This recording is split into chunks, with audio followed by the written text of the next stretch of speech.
Hi, Tony. Welcome to this podcast style course.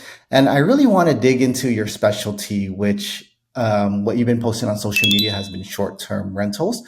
And first off, we'll just kind of go over, do the general overview of the who, what, why, when, where, and then go to the technical parts of the how. Does that sound good? Sounds great. All right, perfect. Well, first off, thanks for joining. So let's start off with the who. Exactly who should be looking into short-term rentals? Yeah, so it's a wide variety of people. So I would always say the main clients that we use it for are always high W-2 folks that are looking to save a lot of money on taxes. And W-2 people, the tax code just hates them. It's not really written for them. So high earning W-2s, and it doesn't have to be that high earning. Anyone with a W-2, I would say, that has a down payment ready to invest would be a great vehicle. Obviously, the higher they make, the more effective the loophole is. So high Mhm. W-2 is always the go-to. Then you got some business owners. I also say, hey, business owners, if you got enough time to pull out the short-term rental loophole, or you have the stay-at-home spouse, that's another great person to recommend a strategy towards. And then real estate investors, they're a little bit less like we have some real estate investors that are like very short-term rental focused, but they usually start dabbling in some long-term, mid-term rentals. But like our bread and butter is like, hey, you're W-2, you're interested in real estate. It's almost like a if then statement. And you can literally just recommend the short term rental loophole towards them. Okay, okay. So high W-2 earners pretty much has the cash to be able to buy a property, invest in a property. And then you mentioned about the material participation. That's going to be important. And we'll discuss that a little bit later. But definitely being able to allocate time towards that property. Is that correct? Yeah, exactly. Yeah, you actually have to roll up your sleeves and do the work. And then one other thing too is the people who work with W-2 folks, it is a harder market to work towards, and they'll probably say I don't have the money. But a lot of these people are actually sitting on a lot of cash that they don't know about. So we Mhm. actually help them like unlock a lot of the equity in their home. So actually Oh, using that's good. HELOCs is actually a way to get money out. And also these high earning, since I'm in the Bay, you're in the Bay here, is everyone their mom works for tech. Mhm. So all their money's trapped in RSU money, and they can actually just do an SB lock, securities based line of credit. Securities backed line of credit, a revolving line of credit secured by the value of your investment portfolio, stocks, bonds, mutual funds, etc. Similar to how a HELOC is backed by home equity. To get money out. So like they're gonna be like, you're gonna recommend it as a strategist, be like, hey, short term rental loophole. Like I don't got money. I'm like, I beg to differ. They got money. They just don't know about it. Mhm. Oh, Yeah. wow. It's actually that's a good point because when I was recommending this to clients, they like the idea, but they just didn't have the cash, or it takes a lot of work. There's one to, or you have to buy an actual property, right? And just going through the process of that, but also coming up with the cash to buy the property. You're saying you take like a loan against the assets that you're holding? Yeah. So what essentially happens, let's just use Nvidia, right? Everyone Hmm. in Nvidia's got money now. Everyone's there a millionaire, right? If you had stock. So say you have $1 million in Nvidia stock, real life example, not even joke, is that you can loan up to, I've seen some companies loan up to 60% of the portfolio. So say you have $1 million, let's just use 50%, just easy number. 50%, you get $500,000 of cash against that. So you don't have to go get a loan, don't have to pay closing costs as much. So now you got 500 grand, go buy a property in the Midwest cash, and then you just pay back your securities baseline of credit. It's usually like 5, 6, 7%, depending on what it is. Some are high as 9, 10. So it's really depending on the lender, but it's more or less the same if you got to go to a bank anyways. Yeah, you might see a percentage or two difference, but it's the best way to sit on the capital, and your stocks can still grow. You don't have to sell the stocks and realize capital gains. Yeah, You that's a literally just good point. sit there. And it won't trigger a tax liability. If anything, you're going to look like an all-star to your client because like, Wow. yo, we got you money.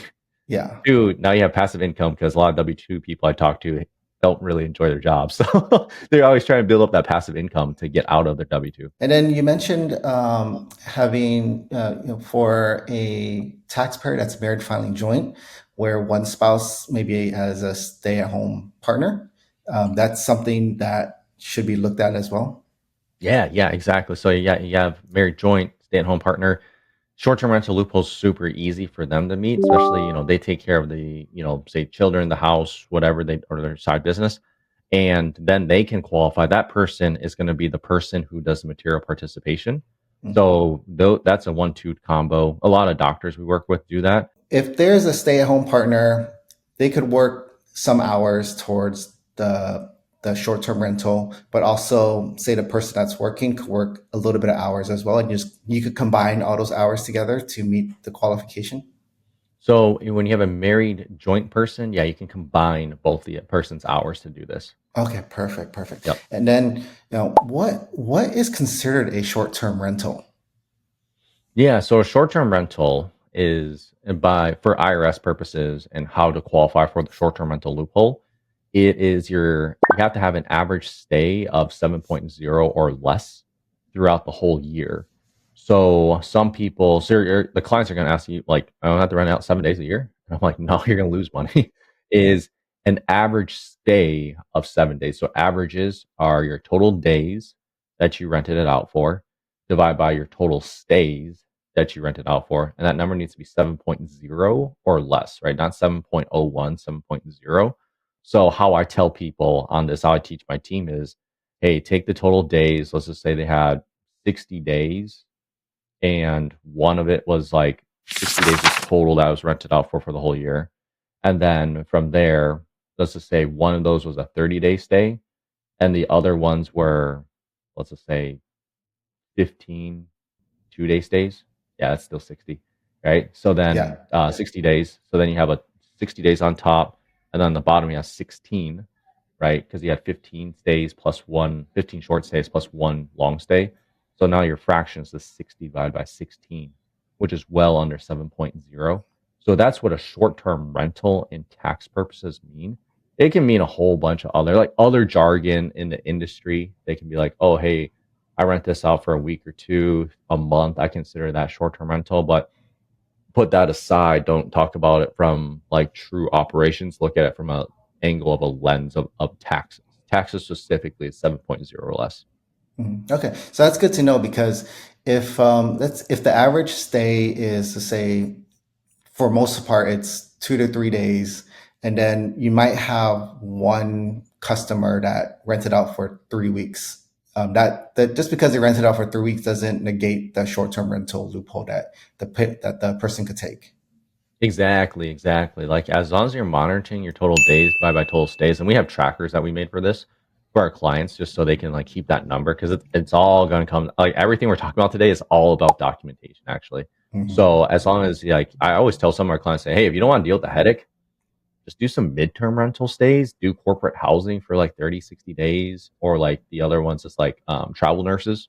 Just do that, and then just ramp it up afterwards in order to get the stays low. And then, like, you can literally control this by, if you use Airbnb.com, just control. No one can rent your property out more than X days. So you can use that. Other places that people use VRBO, and then also there are direct booking sites that people have started using because they're trying to like not be on the platforms.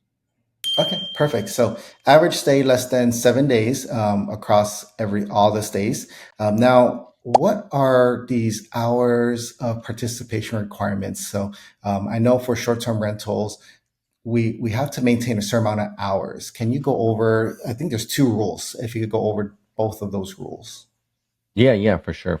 Yep. So yeah, the 2 easiest ones, there's actually 7 rules that people can meet. It's the same material participation rules as real estate professional status. What are these 7 rules? You participate for at least 500 hours over the course of the year. You are the primary participant, meaning you participate more than anyone else.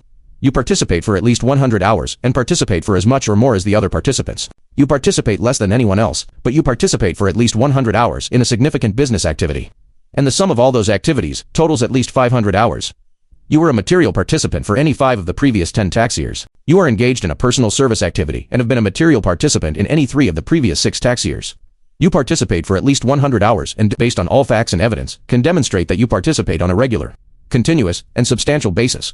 But the 2 easiest, and there's a third one that's controversial, and we'll talk about. The first one is 100 hours and no one else can work more than you. So you are the primary contact, you're the main point guard, like you're running at all the day-to-day operations. You don't have a property manager, more or less. Like, if you have a property manager, they better be working less hours than you. Otherwise, you're going to be disqualified. So 100 hours and no one else works more than you. So they can work 99, you can work 100, you still qualify. But at the same time, then you have to think about the economics. Like, why am I paying 20% to a short-term rental manager? Like, it makes no sense. So just do it yourself. Then the other one, and the other one key part on this for, if you're recommending advising this to your clients, is to make sure the other people that work on your property on their invoices, they give you the hours, because you're going to have to outprove this to the IRS if you get audited. So if you have I'm going to use a cleaning person, not a property manager, on that cleaning invoice and be like, hey, okay, cool, I cleaned it up for $300 this weekend. I spent 4.25 hours there. So get your documentation from your cleaners, your handy folks, your repair people of how many hours they did. Itemize that invoice out so you have proof of it. So that's 100 hours. No one else works more than you. Then there's the 500 hours. Anyone else can work more than you. So that one's kind of like a free for all. Like, anyone can do as much. So you can have a property manager, but you have to do 500 hours on that, or else you're not going to qualify at all. So the 500 hours, it is, if you really zoom out, it's technically a part-time job, right? A full-time job's 2,080 hours. A part-time job's 1,040 hours. So a part-time job's 520 hours. So you're putting in a lot of work towards this side. So it is a substantial amount of work to do. And then the hours in itself, now getting into like the nitty gritty of what these hours are and how you track them. Like, so the first part is how you track and how you recommend, like, just like how the attorney's going to bill you by point one, or how we log our timesheets do back in the day by point one. Mm-hmm. Like, you got to put it by point one. Like, do it like that. Don't round up to the half hour, the hour. The IRS is going to blow that up in our audit. Oh, So no. recommend that to do point one. I just use you can use clockify.me. It's a free app. So one, Okay. track your hours like that. Two, now they have to be real hours. They can't be like BS hours. And BS hours is what I call like investor related type of hours, where you're not actually working in the property. Like, you're just like, hey, I'm going to just do some research about Airbnb in general. I'm going to do some research in the general area. Hey, I'm going to do my financial statements for 20 hours. Like, they consider those investor related activities. So you want to not do investor related activities. You actually want to do what I call like day-to-day operations. Like, so let's just pretend you're a short-term rental host. What's your job description say? It's one, you talk to the guests, you manage guest client like communications, their stay, how they're doing. Two, adjusting pricing. That would actually count. Like, hey, I gotta get this thing rented. You're strategically running this thing by more or less. Three, carrying out like day-to-day operations. So from like cleaning and maintenance, those things are going to be, what you do as like a property manager. And then I would say like the big one that juices hours up for most people is setting up the property. So they get in there, go do an IKEA haul, and then just haul a bunch of stuff, set it all up. Mm-hmm. And that's usually how they generate a bulk of the hours. And then just routine maintenance. It's always easier to have a local Airbnb if possible, but it's not realistic sometimes, because houses in California aren't the cheapest things in the world. So those are like real hours that you're actually breaking some sweat to do. And then if they were building the furniture from IKEA inside the Airbnb, like just getting the shelves and stuff ready, Yep. those hours, what do you think about those? Yeah, those are going to be good. I kind of consider that as like, hey, you're doing maintenance and repairs on the Mm-hmm. property. So that's how I would categorize that. So it always be the task. And always I just say, hey, on the log, it's like, who, what, when, where, why, like, what were you doing? How many hours Yeah. did it take? What's the category that it belongs to? And then, for the two rules, the 100 hours and the 500 hours, from your experience, do you see clients utilizing the 100-hour rule more or the 500-hour rule more? Most of our clients are always on that 100-hour rule, and some clients don't miss this, or like, they miss it, and they actually have. There's a third prong that essentially says like you substantially performed all services on the property, and that's when the tests. And you're essentially, it's kind of like the 100 hours. No one else worked more than you. You're just saying you literally did everything on the property.